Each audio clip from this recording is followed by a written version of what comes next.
بسم اللہ الرحمن الرحیم۔ السلام علیکم۔ گزشتہ شب یوکرین کی طرف سے روس پر حملوں کے بعد روس کے جوابی وار نے یوکرین میں تباہی پھیر دی ہے۔ نیٹو فورسز اس وقت حرکت میں آ گئی ہیں۔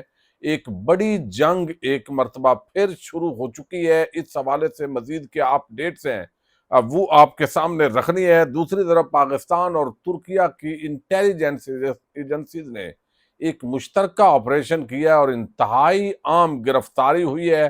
اس کی ڈیٹیل بھی آپ کے سامنے رکھنی ہے۔ سمڑیال کے اندر گزشتہ روز جو انتخابی نتائج آئے ہیں اس پر اس وقت بھی ڈسکشن جاری ہے، اور آفٹر شاکس کے تحت اس وقت جو نون لیگ ہے وہ کس طرح اپنی فتح کا دعویٰ کر رہی ہے اور تحریک انصاف کا کیا موقف ہے، اس پہ ہم شروع میں بات کریں گے۔ گزشتہ روز جس طرح کے انتخابات ہوئے وہ انتہائی متنازع انتخابات تھے، اس کے اندر کوئی شک نہیں ہے، لیکن پہلے سے لازمی بات ہے کہ ایک باقاعدہ منصوبہ بندی نظر آ رہی ہے، جس کے تحت جو نون لیگ کے لوگ تھے ان کو سوشل میڈیا پر تیار کیا گیا تھا۔ جو ریزلٹ سامنے آئے ہیں جن کے اندر دعویٰ کیا گیا کہ نون لیگ نے بڑی لیڈ لی ہے، اس پہ جو پولنگ ایجنٹس ہیں ان کے دستخط نہیں ہیں۔ ویڈیو بھی سامنے آئی ہے جس کے اندر پولنگ ایجنٹ بتا رہا ہے حلفیہ کہ میرے دستخط نہیں لیے گئے۔ تو ملٹیپل جو آپ سمجھیں کہ جو ریگنگ ہے اس کے آپشنز آزمائے گئے ہیں۔ اس مرتبہ یہ ایک ضرور تبدیلی آئی ہے، نہ تو وہاں پہ رینجرز تعینات تھی اور نہ ہی پاک فوج کے دستے تعینات تھے۔ تو خالصتاً جو کچھ بھی ہوا ہے وہ الیکشن کمیشن اور پنجاب پولیس ان کے تعاون کے ساتھ جو ہے وہ تحریک انصاف کا کہنا ہے یہ سارا کچھ جو ہے وہ سر انجام دیا گیا ہے سارا آپریشن۔ اور اس معاملے کے اندر جو لوگوں کا مومنٹم ہے، لوگوں کی جو آراء تھی وہ ساتھ تھی اور تحریک انصاف کو کامیابی ملی ہے۔ لیکن یہ چونکہ طے تھا کہ کسی بھی صورت کے اندر ہم نے جو ہے وہ تحریک انصاف کو الیکشن نہیں جیتنے دینا۔ پیپلز پارٹی والوں کا جو دوہرا رویہ ہے، ایک منافقانہ کردار ہمیشہ کی طرح، وہ ایک مرتبہ پھر سامنے آیا ہے۔ ادھر سے زرداری صاحب پپیاں جپیاں ڈال رہے ہیں، اور ادھر جو سمڑیال سے نون جو پیپلز پارٹی کی پنجاب کی لیڈرشپ ہے وہ رونا دھونا کر رہی ہے اور بتا رہے ہیں کہ یہ بدماشی ہوئی ہے، یہ بڑی زیادتی ہوئی ہے۔ اور ادھر سے عظمیٰ بخاری صاحبہ جو ہیں وہ ندیم افضل چند کا مذاق اڑا رہی ہیں کہ بھائی آپ کی پارٹی تو نہ ہی میں نشی میں، مطلب یہ ہے ان الفاظ کے اندر تو نہیں، مفہوماً انہوں نے کہا ہے کہ آپ تو کسی گنتی میں نہیں ہیں، تو آپ یہ کیا بات کر رہے ہیں۔ تو تحریک انصاف کا یہ جو الیکشن ہے، آپ دیکھیں 8 فروری کو انتخابات ہوئے اور پھر جو ہے ابھی انتخابات ہوئے ہیں، اور سارے اس کے اندر یعنی یہ ایسی دھاندلی نہیں ہے جو نظر نہ آئے، یہ تو بالکل آنکھوں کے سامنے نظر آنے والی ساری چیزیں ہیں۔ پولیس کیا کردار ادا کر رہی ہے، الیکشن کمیشن کیا کردار ادا کر رہی ہے، اور سارا کھیل کس طرح یہ کھیلا گیا ہے۔ تو اگر اس طرح انتخابات کروانے ہیں تو بھائی یہ ڈھونگ رچانے کی کیا ضرورت ہے؟ یہ سسٹم، یہ نظام جب فیل ہو گیا ہے تو آپ ویسے ہی اناؤنس کر دیں، اتنا یہ خرچہ کروانے کا اور یہ تماشا کرنے کی کیا ضرورت ہے؟ اور اگر آپ الیکشن جیت نہیں سکتے تو آپ الیکشن میں حصہ کیوں لیتے ہیں؟ یہ سوال تو نون لیگ اور پیپلز پارٹی والوں کے سامنے رکھنا چاہیے۔ تو نون لیگ کے اندرونی جو ہے وہ لازمی بات ہے کہ بندے نے بے ایمانی جو بھی کی ہوتی ہے اس کو پتہ تو ہوتا ہے، تو ان کو یہ اندازہ تو ہو گیا ہے کہ بھئی یہ جو ہم نے چورن بیچ رہے ہیں کہ اب ہم عمران خان پتہ نہیں اس کی مقبولیت کم ہو گئی ہے، یہ چورن تو فضول ہے۔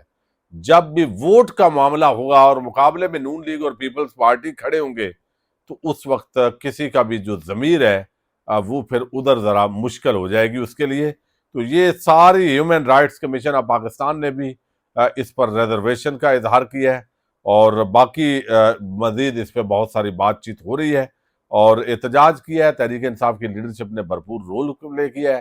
اب اس سے آگے کوئی لڑائی پریکٹیکلی تو آپ نے لڑنی نہیں ہوتی، تو اس وجہ سے جو بھی دھاندلی انہوں نے کرنی تھی یا جو دعویٰ کیا گیا وہ کر لی۔ اچھا، اب جو ہے وہ معاملہ بڑا عام ہو گیا ہے، اور وہ یہ کہ پاکستان اور ترکیہ، یہ دو ممالک کی جو انٹیلیجنس ایجنسیز ہیں انہوں نے ایک مشترکہ آپریشن کیا ہے۔ یہ جو مشترکہ آپریشن ہے اس کے اندر داعش کا انتہائی عام ایک ٹیرورسٹ اس کو گرفتار کرنے کا دعویٰ کیا گیا۔ یہ ترکیہ نے بنیادی طور پر پاکستان کی انٹیلیجنس ایجنسیز سے مدد جو ہے وہ طلب کی تھی، اور پاکستان کی ایجنسیز نے یہ مدد دی، اور مشترکہ آپریشن کے اندر ایک شدت پسند تنظیم جو داعش ہے اس کا عام ترین کارندہ یہ پاک افغان سرحد سے گرفتار کیا گیا۔ ترک سرکاری خبر رساں ادارے کے مطابق گرفتار کیے جانے والے شخص کی شناخت اوزغور آلتون کے نام سے ہوئی ہے، جو ابو یاسر الترکی کے کوڈ کے نام سے بھی جانا جاتا ہے۔ ترکیہ کے اب سیکیورٹی ذرائع نے یہ بتایا ہے کہ یہ کامیاب کارروائی پاکستان کی انٹر سروسز انٹیلیجنس ISI اور ترکیہ کی نیشنل انٹیلیجنس آرگنائزیشن MIT کی باہمی تعاون سے عمل میں آئی ہے۔ انٹیلیجنس معلومات کے تبادلے کے بعد ISI کو اوزغور آلتان کی افغانستان میں موجودگی اور پاکستان میں داخل ہونے کے منصوبے سے آگاہ کیا گیا، جس کے نتیجے میں اسے سرحدی علاقوں میں گرفتار کیا گیا۔ بعد ازاں اسے ترکیہ منتقل کر دیا گیا، جہاں اس سے مزید تفتیش ہوگی۔ اب یہ جو ترکیہ کے اندر کچھ ایسے اٹیکس ہو رہے ہیں، اور اس کے جو داعش ہے وہ اس پر الزام ہوتا ہے، اس کا سب سے عام کردار یہی شخص ہے، بتایا جا رہا ہے، جس کو یہاں سے ISI کی مدد سے جو ہے وہ پکڑا گیا ہے۔ تو یہ ایک بہت بڑی ڈیولپمنٹ ہوئی ہے۔ دوسری طرف جیسے یوکرین نے حملہ کیا، یہ بڑا حیران کن تھا۔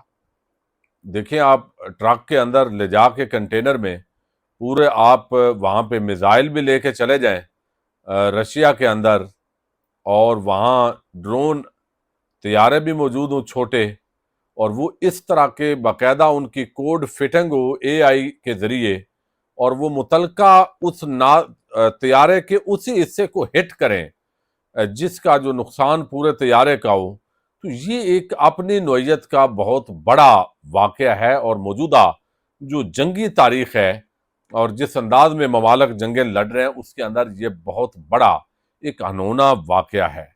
لیکن رشیا جو ہے، اب یہ سیٹلائٹ امیجز آ گئے ہیں اس کے، جو دعویٰ یوکرین کی طرف سے کیا جا رہا ہے، کوئی 2-4 طیاروں کے اوپر نیچے گنتی ہو سکتی ہے، ورنہ یہ تقریباً ایسے بالکل دکھائی دے رہا ہے کہ اس نے ارکتس اور بلایا ایئر بیس پر حملے کرنے والی سیٹلائٹ تصاویر یوکرین نے یہ جاری کی ہیں۔ ایک طرف TU-95MS تباہ، دیگر کئی جہاز اس کے اندر واضح ہیں، دوسری طرف 4 TU-22M3S ممکنہ طور پر تباہ نظر آ رہے ہیں۔